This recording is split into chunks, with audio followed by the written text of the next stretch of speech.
And today I'm going to highlight the 10 truths, the 10 top 10 spiritual Teachings from Carolyn Myss. And I will tell you, I've been following her for 20 years. Perhaps you recognize some of the books, right? Sacred Contracts, Invisible Acts of Power, Intimate Conversations with the Divine. She's got a whole bunch of other books on prayer. And what I love about her is she started off as a medical medium. And I say started off because her work is so different today. And I really see her as a teacher. Are you ready? Let's do it. We're going right in. It has to start with the idea that your soul knows.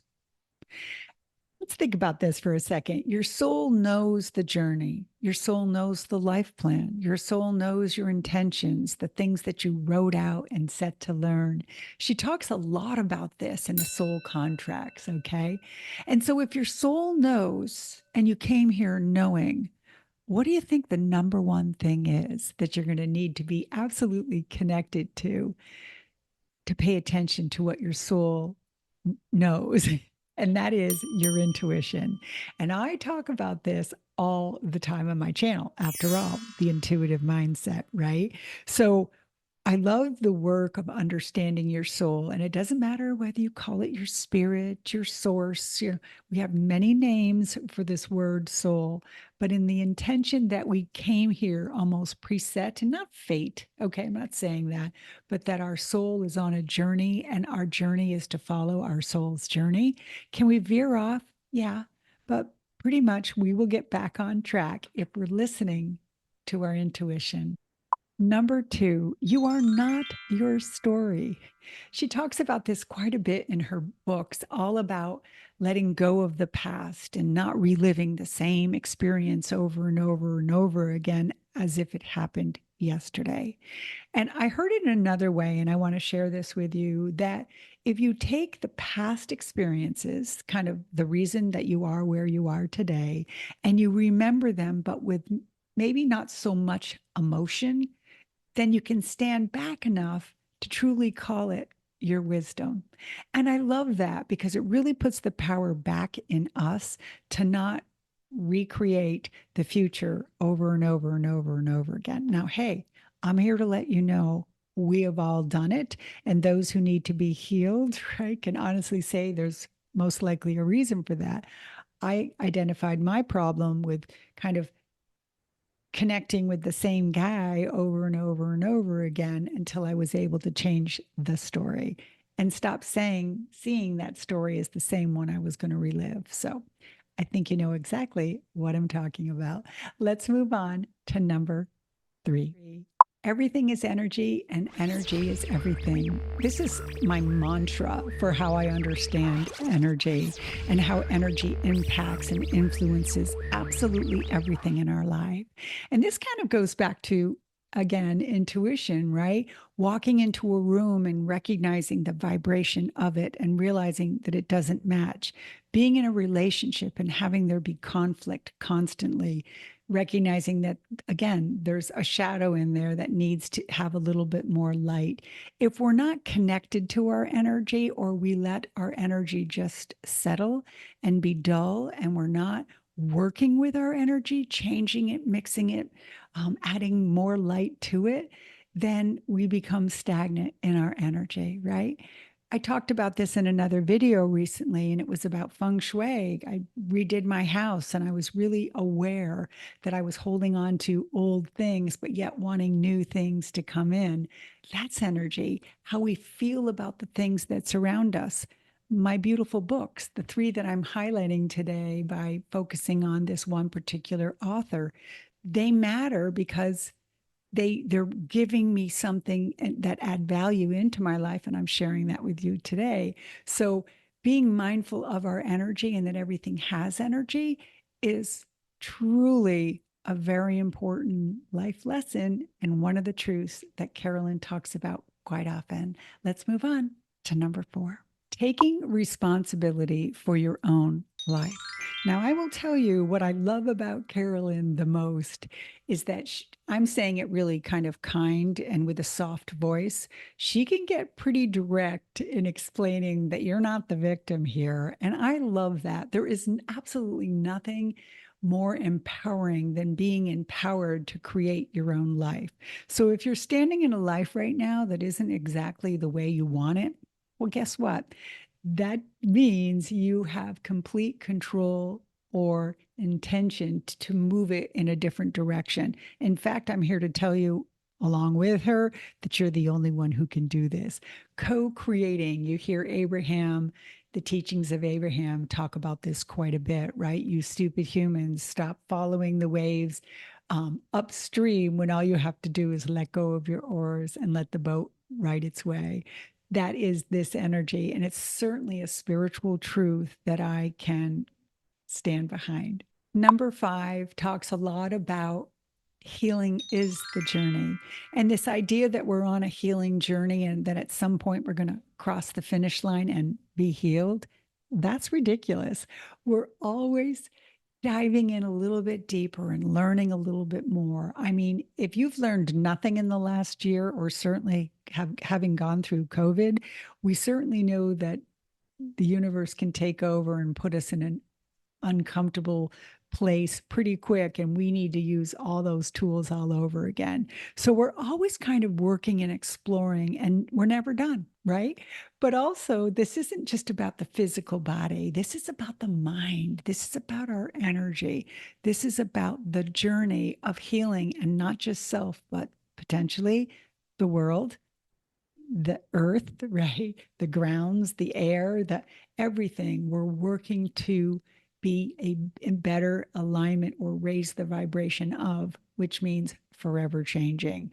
Now, I know there are so many people out there who want to focus on how bad the news is and what's wrong with the world, and they're going to fight their way through, right? Do you really need to go to war to have peace? I know there's a huge contradiction there, but this principle is this truth is really talking about the fact that we're never done and we always have to have our eye on the prize. And the prize is the healing for all. Number 6 kind of kicked my butt today, and it's talking about the relationships in your life being a reflection of the inner you. And of course, this had to come on a day where I was filming this video and I had a little contrast with somebody yesterday. And boy, that fuels me to understand that even deeper, right? Because what is it about me that if every relationship you're having in your life, good, bad, or indifferent, is a reflection of you, and then contrast shows up, what is it that's it's stirring in you? And can we see that just in the energy of a mirror? And I love mirror in the work that I do with people and asking them, how is this reflecting back on you? Have you ever done any mirror work? I'll try to find something right here that I can tag that might be a good reference for you to dive a little bit deeper into that work. One of the things I have in my library is the mirror and mirror gazing, and you actually look into the mirror and you have a conversation through channeling with yourself and you see what shows up. It's that a little bit deeper, but seeing a reflection of the relationships you're having right now is usually the first place to start looking, especially if there's contrast. But hey, let's celebrate the great relationships that are going on right now in your life and realize also that those are a beautiful reflection of you. If you're in a love relationship, a very beautiful relationship with your child, if everybody you work with thinks you're great and sliced bread, right? Then guess what? You are a beautiful reflection of what you're putting out, and it's coming back on you. Okay, let's move on. I love this work. Thank you, Carolyn. Number 7 is highlighted so often on this channel because it's about trusting the process. And so hear me out. I know when we're in the thick of it, when we're in the thick of the woods and somebody is telling us, and please don't ever say this to another human being, especially if they're in the worst time in their life. Don't worry, there's another reason this is happening and you'll be fine. Okay. That is for the person to get to, not for you to project, because trusting the process is one of the hardest things and one of the hardest truths to understand. And all you can really do when it's happening is, this is the way I see the metaphor, kind of letting go of those oars, right? There's the Abraham Hicks metaphor again, trusting the universe and trusting that there is a greater intention when you're in the thick of it is truly the hardest. But trust me, when you surrender to it, it can take you the farthest. I have a great video. I'll put it up right here. Whoop. It is all about see if I can do this with my hands. It's all about the moon and in the experience of the moon. And that is this lesson. I want you to watch the video. It'll take it a little bit deeper for you. If this is an aspect or a truth that you hear and you're in the thick of it, and when I say to you, trust the process, you're ready to punch me in the face, I'm okay with that. I've been there. I want to acknowledge you, let you know that I see you. And if you've somebody who has been through the experience and you've had to trust the process, like me, and you're standing on the other side, I see you, I acknowledge you, and I honor you, right? Because we both know what we know. So to say it is one thing, to hear it's another, and certainly to live it is completely different. I know what you mean. I know what you're going through, right? Let's move on. That's a hard one. You can stay in that one for a little bit and certainly watch what I put up to support you. Let's move on to number 8. That your body is your sacred vessel. Number 8, that you should respect, honor, cherish, take care of, stop criticizing, stop putting down, right? Stop mishandling, mistreating your body, because it is this beautiful sacred vessel. And yeah, this is all about sleep. It's all about eating right. It's all about taking care of yourself. And it's also about loving yourself. This sacred vessel that we get. I heard once that we have so many breaths, so many years, so many experiences, again, that our soul wrote in, right? So the fact that we're not honoring it, never understanding or never knowing just how short it will be, is truly an important truth. But even respecting the limits to our body and not going too fast in a car or going out without sunscreen or not wearing a hat to shield our face, right? These are things that we can do to protect ourselves. You would do it for your child, do it for yourself. Number 9, you are the co-creator of your life. And it's not the law. I mean, it is the law of attraction, but I don't think Carolyn ever sits down and says, this is the law of attraction. She's talking about intentions and energy and all that coming to light because we're the ones who get to create it. And she's also saying that, right, we're supporting what the universe has in store for us, back to our soul again. So here we are in this experience. And this helped me in my understanding. Please, for those of you who are listening, this whole idea of God school, and I know I've said this on my channel, every chance I get, I will preach this till the day, right? This idea when I first started this journey was, this is God school and God school's hard. And what lesson are you learning? And well, maybe you haven't learned the lesson and there it is showing up again. And what didn't you pass in school? And, oh my God, like life is supposed to be a series of these little check marks, and Mother Superior is going to either slap us over the wrist with a ruler or give us a gold star. Let's stop that.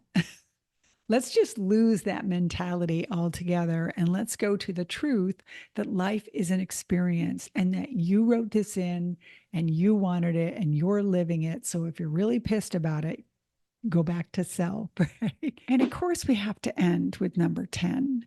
And number 10, the truth is that love is the ultimate and love is all that matters. I was thinking the other day when I was doing some reading, they were talking about love versus fear. And I just totally love that work. Course in Miracles, we could go on and on about that. But the idea that we're here to love and everything is this idea of relationships. And the biggest lessons come from the love that we have and the relations that we have to our animals, to our childhood, to our family, to our coworkers, right? It doesn't have to be romantic love. Like when you think of love, I'm not just saying that, oh, if you're not in a deep romantic relationship with somebody, then you haven't really experienced life. No, I'm talking about the kind of love for ice cream, the kind of love that a human being has for you and the way it feels when someone treats you with respect and opens the door for you, and that kind of love when you treat your property with respect, right? It's not all romantic love.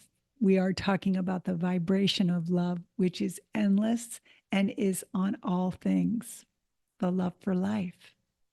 Agreed? We're going to end there. So much to share in that topic too, but I know you know. If you're following my channel because you love spiritual topics such as these and you like certain authors and you want me to focus more on one, hey, let me know. Here's my question for you today. Out of the 10, which one did you really line up with? Share it in a comment below. And is there one that you disagree with? And hey, could I be adding to the list? These are all things I would love, as you know, on my channel to continue the conversation. So join it. This is Jeannie clicking out. Thank you for hopefully being inspired by one of my teachers and one of the people that means the world to me and her work, and continue to do your own work today as you get out there on the beautiful trail of life. All right. See you next video. Bye, guys. Namaste.